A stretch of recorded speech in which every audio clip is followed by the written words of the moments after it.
La reforma estudiantil de Córdoba de 1918, su posterior llegada al Perú al año siguiente, las luchas obreros sindicales, exigiendo entre otras cosas jornadas de 8 horas, la polémica Aya Mariátegui. Son años efervescentes, de lucha, en donde no se puede cejar, en donde cada golpe hay que devolverlo con lo mismo. Son años de garra.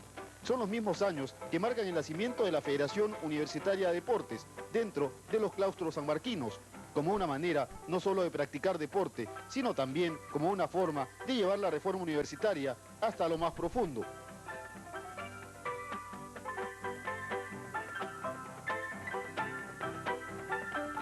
La Lima de los años 20 solo cuenta con 300.000 habitantes. Sus límites por el sur llegan hasta el Paseo Colón. Era una Lima que mezclaba ya orígenes oligárquicos con migraciones provincianas de intelectuales. Era una ciudad en donde bien podía encontrarse universidades populares, como recién inaugurados caminos rumbo al balneario de moda, Miraflores. En este camino, la famosa avenida Leguía, se inaugura en 1921 el estadio de fútbol, donado por la colonia británica en el centenario de nuestra independencia. En este estadio parecen encontrarse tanto los miraflorinos como los universitarios. El fútbol parece fundir todos los paradigmas de una sociedad que busca su modelo. Y como no podía ser de otro modo, el grupo de estudiantes que funda la Federación Universitaria de Fútbol lucha por conseguir que su equipo juegue en el torneo de primera. El 27 de mayo de 1928, la U hace su debut en la máxima división. El rival es el no menos heroico, José Olaya de Chorrillos. El triunfo fue para los universitarios por 7-1. Entre tanto, los miraflorinos conseguían en el Congreso una victoria similar. Por aquellos años, Augusto Leguía consigue que se reforme la Constitución para lograr su reelección indefinida. En ese mismo 1928, luego gana su primer clásico. Eran nuevamente los universitarios, derrotando a un equipo que se formó en un estud de miraflorinos. Al año siguiente, se produce el crack en la Bolsa de Nueva York. Leguía empezaba a tambalearse. Entre tanto, la Federación conseguía su primer título. Solo un año después, aparece el cañetano Lolo Fernández, y Leguía cae en medio de saqueos y protestas.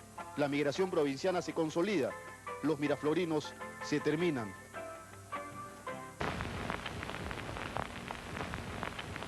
Del norte parece provenir la crisis con la Bolsa de Nueva York. Del sur, la salvación. Luis Sánchez Cerro encabeza una revolución en Arequipa que hace caer a Leguía. Entre tanto, el cañetano Lolo Fernández lleva a la U a su segundo título. Goleador en los torneos de 1932, 33 y 34, el gran cañonero se convierte en la nueva estrella del fútbol peruano. Y así, mientras Lolo disparaba sobre áreas rivales, en Alemania alguien prefería disparar sobre seres humanos. Esos últimos años de la década del 30 estuvieron llenos de conversaciones de paz entre las potencias europeas. Sin embargo, Hitler siguió disparando. El 1 de septiembre de 1939 se inicia la Segunda Guerra Mundial. Lolo también sigue disparando. Perú logra aquel mismo año el título de campeón sudamericano, en tanto que la U obtiene su tercer título. Las balas y los cañones también se disparaban, no solamente en Europa, sino también en Sudamérica. En 1941, Perú y Ecuador libran una guerra que terminó con la firma del Protocolo de Río. La U con Lolo logra su cuarto título. 1945 marca el fin del gobierno de Manuel Prado, una era relativamente estable para nuestro país. Ese mismo año Alemania capitula y los norteamericanos arrojan 2 bombas nucleares sobre Hiroshima y Nagasaki. La alegría al final de la Guerra Mundial se suma a la de los cremas, que consiguen el quinto título. Lolo Fernández, con 16 goles, consigue por 6ª vez convertirse en el máximo goleador. Un año después, Universitario obtiene el bicampeonato. Entre Lolo y su hermano Lolín anotan 23 tantos. La inestabilidad vuelve a nuestro país el año de 1947. José Luis Bustamante Rivero era el presidente y tiene que hacer frente a 2 grupos de poder, los remanentes oligárquicos y el APRA, que domina el Congreso. Ese mismo año, los cremas salvan la categoría y un año después solo pueden alcanzar el 4º lugar.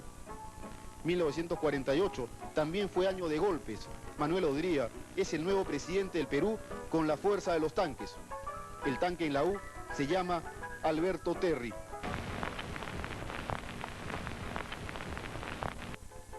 Ocho años duró el gobierno de Odría.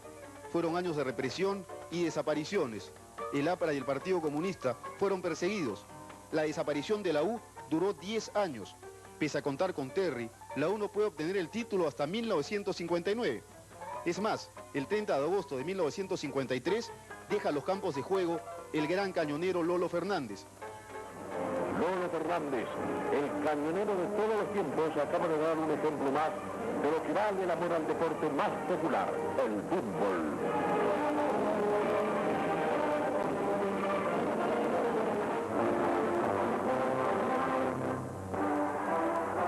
Fernández, el popular cañonero, historia viva de 25 años de fútbol nacional, da el play de honor en el partido entre los equipos de la Hacienda Hualcará, donde naciera, y los Olímpicos, integrado por los cracks de ayer. A los 41 años, 23 de ellos jugando ininterrumpidamente por la U, Lolo debe asumir que los años no pasan en vano, e incluso debe afrontar a la despiadada afición que exigía su retiro. Esa tarde especial, el gran Lolo, figura legendaria universitario, marca su retiro. Antes, y como no podía ser de otro modo, anota 3 goles en la valla de Alianza Lima. Así se fue un grande.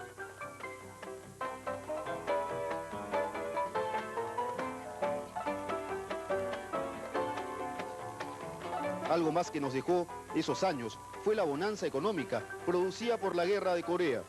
Manuel Prado gana las elecciones de 1956 y debe aliarse en el Congreso con 2 enemigos de siempre, apristas y odriistas.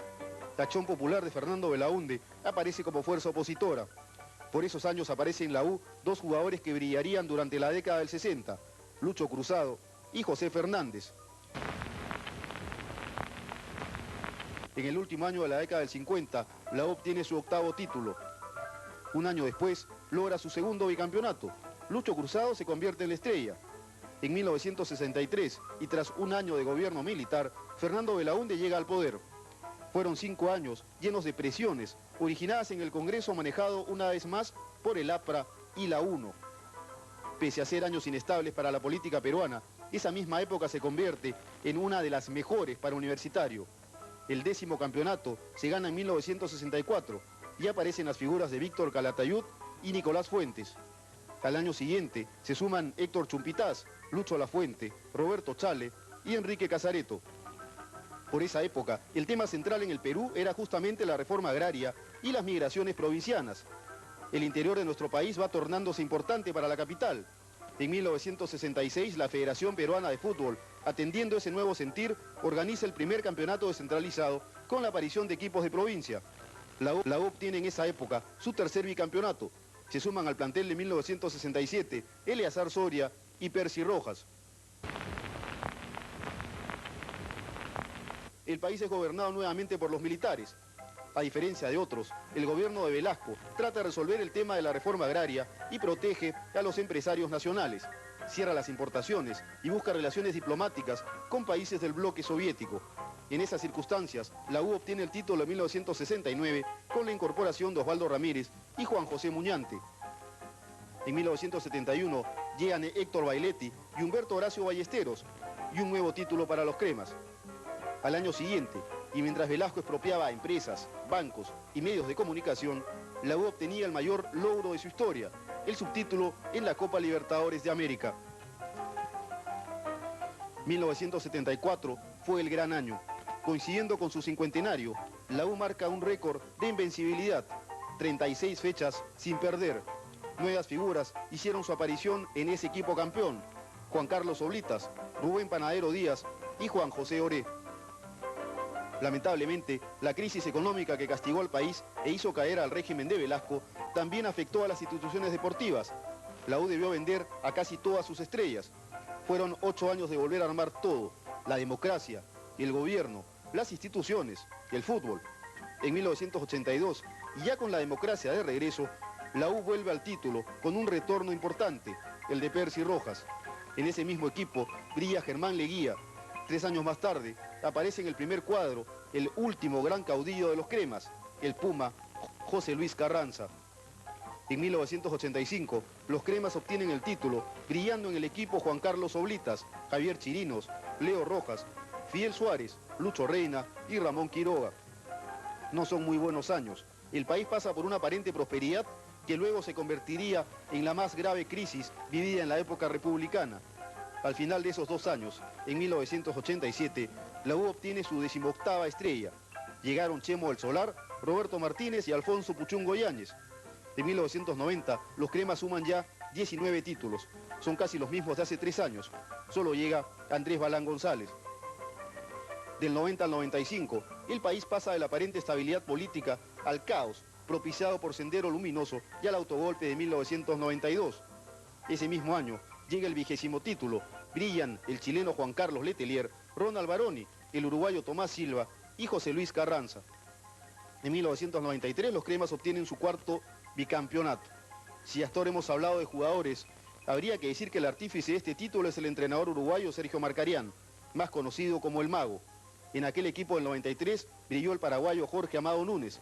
Son años de jugadores extranjeros, son años de apertura en el aspecto económico, más no en el político. Son años inestables, algo oscuros. La U no es ajena a ellos y no puede conformar el cuadro que le dé su 22ª estrella. Tal vez 1998 les brinde esa oportunidad. Esta es la historia de una institución que no es ajena al mundo que la rodea. Nació en medio de luchas y protestas, creció con la garra característica de épocas difíciles, aprendió a ganar en medio de la adversidad. Ahora es un gran equipo. Alguna vez alguien dijo que un país es la suma de todas sus instituciones. Por toda su historia, los cremas prefieren decir que ellos son el Perú.